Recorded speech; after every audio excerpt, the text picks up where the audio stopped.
Okay. Uncle Marky. Don't give him anything, she said to me. Who, I asked. That dirty old man out there. He's here all the time begging. I tell everyone not to give him any money. He's just going to spend it on drugs. Hard to tell on his age. If I had to guess, I'd say somewhere between 55 and 60 maybe. Vietnam vet, his sign said. Hungry, please help, God bless. I gave him $20 and told him he better find a new corner store to hang out near. That woman inside is telling people not to help you out. Well, you did it anyways, he said. You were a good person. There are other good people around here. I'm okay despite what she says. Okay, well, take care of yourself, I told him. You too, darling, you too.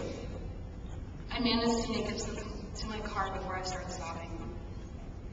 Every time I saw my Uncle Mark, I always said that to him. Take care of yourself, and that was his exact reply. You too, darling, you too. My uncle had a hard life. When he was 17 years old, he drove his car over Mulholland in Los Angeles. There weren't seatbelts in cars back then, and he and his buddy were thrown through the windshield. His friend died instantly, but my uncle survived. However, the car rolled over his head. He spent months in the hospital, but all they could really do was wire his jaw back together and wait for him to heal. His hearing was completely shot, but they said he'd make a full recovery. He didn't. Close head injuries caused so many more problems than doctors knew, and back then it was only 1971. After a while, my dad and his other siblings just started calling Mark eccentric, because he was. He did and said strange things that no one understood. He wouldn't enter my parents' kitchen because the water cooler was zapping him, whatever that means, things like that. But he built himself a successful business, and they figured he'd be fine. He was 23 years old when he had a psychotic break. He put airplane fuel in his motorcycle and drove out of LA.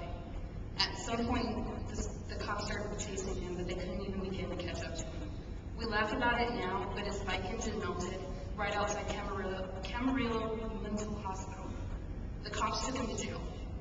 My parents filled him up the next morning, and he sat in the floor of their car in the back seat with a blanket over his head, talking about the little people coming to get him. My mom suggested they take him back to the hospital. He was there for 6 weeks before he checked himself out. He was highly intelligent and could charm anybody. He wouldn't shower because he said the soap was poisoning him, or take the meds because they were stealing his soul. But he was confident enough to prove to them that he wasn't a danger to himself, so they had to release him. His diagnosis was acute paranoid schizophrenia due to head injury. From that day forward, my uncle lived on the street. No one knows what happened to his business. One day he had it, the next he didn't. There's no record of it.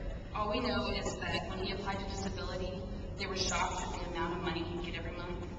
It wasn't much towards the end of his life, when my dad was supporting him, but as a 24-year-old, it was a decent chunk of change. He lived under a freeway on-ramp for the 405. For my entire childhood, he lived under freeway on-ramps. He liked that life. He felt safe in that life. When brought inside for a family function, he stayed in the corner with his back to the wall and shouted at people across the room. But he was my uncle. I never knew any different. He brought me presents at Christmas, and he never forgot my birthday.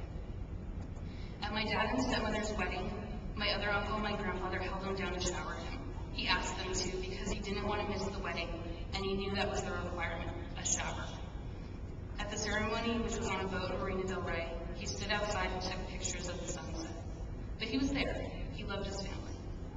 My uncle was a bum until I was 15 years old. He wasn't one with a sign, but that's only because he got a check every month. He didn't drink or do drugs. He never smoked or caused any problems. He was mentally ill. Contrary to popular belief, the majority of people on the street are not druggies. They are the mentally ill. There is nothing in this country for the mentally ill, unless you have money. Most of them are just ignored. We pretend they don't exist. There is no place for them to go. Ronald Reagan did away with those places in the early 80s. Before then, there were places they could go, state-funded places, but not now. Yes, a lot of bums do drugs and they drink, but that doesn't negate the fact that they are mentally ill. Drinking keeps them warm in the winter. It helps them survive. Mark lived in an apartment that he took over after my grandfather died in 2003. Before that, he lived in my grandmother's backyard after 1995 because he kept getting run out of his choose favorite spots by younger bums. He still didn't shower or take meds. He collected toilet paper rolls, which he kept in his clothes for warmth. He had 7 toothbrushes, 1 for each day. He didn't eat right, and he only washed his clothes when the cat told him to, but he didn't use soap.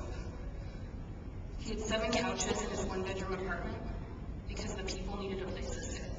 The people were the people in his head. He lived there until his death in January of this year. He died from heart failure, a product of the diabetes that he wouldn't take care of. But he was my uncle. He wasn't harmful. He never hurt a soul. He was just a guy with a mental illness, a bum who preferred open air to a closed-in space. He was my Uncle Mark. I've always given to bums, and I always will. Money, clothes, food. Even if I have nothing, I will smile and be kind, because each and every one of them is a human being. Each one of them